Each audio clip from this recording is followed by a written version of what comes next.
બધા જ ભક્તો જે આતુરતાથી રાહ જોઈ રહ્યા છે એ સમાચાર અને જાહેરાત કરી દેવામાં આવી છે.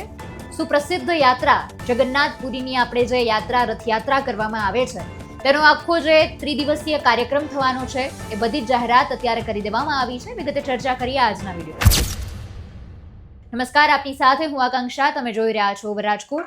અમદાવાદમાં અસ્મિતા પર્વ સમાન દેશભરમાં જગન્નાથપુરી બાદ જેની સૌથી વધારે રાહ જોવાતી હોય છે તે જગન્નાથજીની મંદિરની 149મી પરંપરાગત રથયાત્રા મહોત્સવ. તેની જ બધા ભક્તો રાહ જોઈ રહ્યા હતા. તેના ત્રિદિવસીય કાર્યક્રમ મંદિર પ્રશાસન દ્વારા જાહેર કરી દેવામાં આવ્યું છે. ચાલુ વર્ષે 14 જુલાઈથી વિવિધ ધાર્મિક અને વૈદિક વિધિઓના ભક્તિસભર આનો પ્રારંભ કરવામાં આવશે.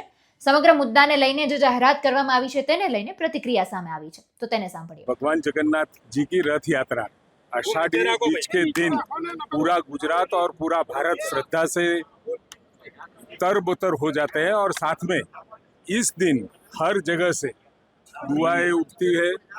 लोगों प्रार्थना करते हैं कि अपने भारत और गुजरात के लोग गुजरात के लिए भी दुआ करते हैं और 21वीं सदी में आदरणीय नरेंद्र मोदी का जो स्वप्न है विकसित भारत का वो भी तय. એટલે આ રીતે આખો કાર્યક્રમ રહેવાનો છે, તેની માટેની આખી જાહેરાત આ રીતે કરી દેવામાં આવી છે. સમગ્ર મુદ્દાને તમે કઈ રીતે જોવો છો કમેન્ટમાં જણાવજો. ફરી મળીશું. મને રજા આપશો. નમસ્કાર.